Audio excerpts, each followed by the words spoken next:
সুপ্রিয় দর্শক, আসসালামু আলাইকুম। সাবিহাস রেসিপিতে আপনাদের স্বাগত নতুন আরেকটি রেসিপি দেখার জন্য। আজকে আমি আপনাদের খুবই মজার একটি ডেজার্ট তৈরি করে দেখাবো। যে কোনো অনুষ্ঠানে আপনারা এটা তৈরি করতে পারবেন, দেখবেন সবাই অনেক বেশি পছন্দ করবে। আমি এই ডেজার্টের জন্য প্রথমে এখানে 1 লিটার দুধ নিয়েছি। দুধটা আমি এখন জাল করে নিব। যখন জাল করা হয়ে যাবে, এখানে আমি সাগুদানা নিয়েছি 1 কাপ।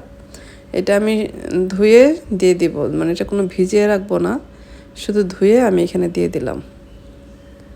1 লিটার দুধের মধ্যে আমি 1 কাপ সাগুদানা দিয়ে দিছি। এটা আমার এখন রান্না করে নিতে হবে।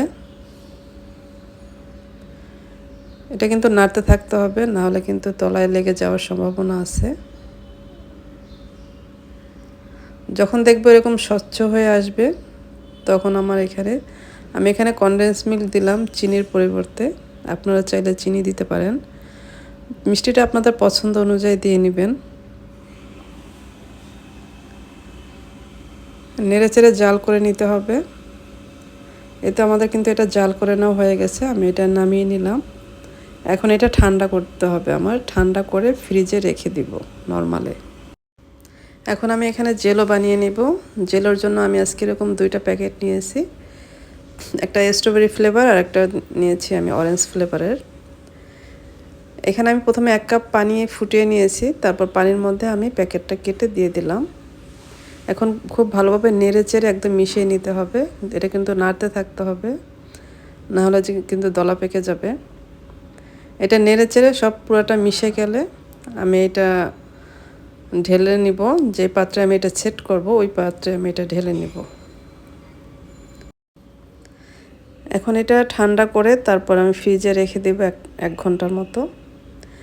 এখন আমি একইভাবে আরেক প্যাকেটও এইভাবে সেম একই রকম করে নিতে হবে।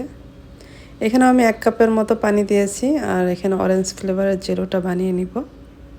পানিটা ফুটে আসলে আমি প্যাকেটটা কেটে দিয়ে দিব। এটা ওইভাবে নেড়েচেড়ে মিশিয়ে নিতে হবে। যখন পুরোটা গলে যাবে, এটাও আমি একটা বাটিতে সেট করব। আমি আজকে এই কালারটা দিয়ে আরেকটা কালার তৈরি করব, সবুজ কালারের। আমি এখানে অর্ধেকটা পরিমাণে ঢেলে দিলাম, আর বাকি অর্ধেকটা আমি আরেকটা বাটিতে ঢেলে নিব। এখানে আমি কিছুটা সবুজ রং ইউজ করব, তখন এটা দেখা যায় সবুজ কালার কিন্তু হয়ে যাবে। আপনারা যে কোনো কালারটা চেঞ্জ করে নিতে পারবেন। এখানে আমি কয়েক ফোঁটা সবুজ কালার দিয়ে দিলাম, ফুড কালার যেটা। এখন নেড়েচেড়ে মিশিয়ে নিলে কিন্তু হয়ে যাবে। এখন সবগুলি আমি ঠান্ডা করে তারপরে ফ্রিজে রেখে দেব 1 ঘন্টার জন্য। 1 ঘন্টার পর ফিরে আসলাম। 1 ঘন্টা পর কিন্তু আমাদের সবগুলি জেলোই সেট হয়ে গেছে।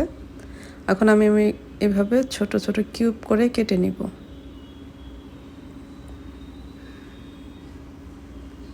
একইভাবে আমি সবগুলি কিউব করে কেটে নিব।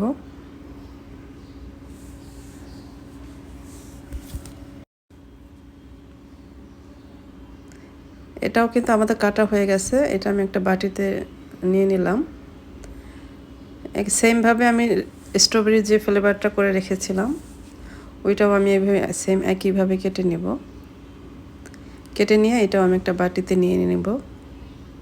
এই তো আমার 3 কালারের জেলও কিন্তু রেডি হয়ে গেছে।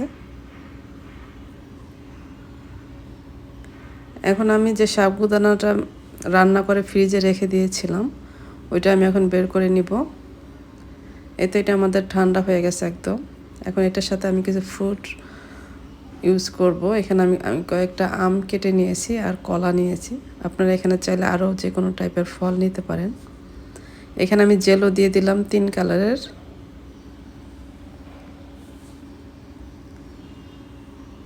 এখন সব একসাথে মিশিয়ে নিব। এটা কিন্তু আপনারা যখন পরিবেশন করবেন বাটিতে, তখন উপর দিয়ে একটু আইসক্রিম দিয়ে দেন, তখন কিন্তু খেতে আরও বেশি ভালো লাগবে। এই তো তৈরি হয়ে গেল খুবই মজার সাবুদানার ডেজার্ট।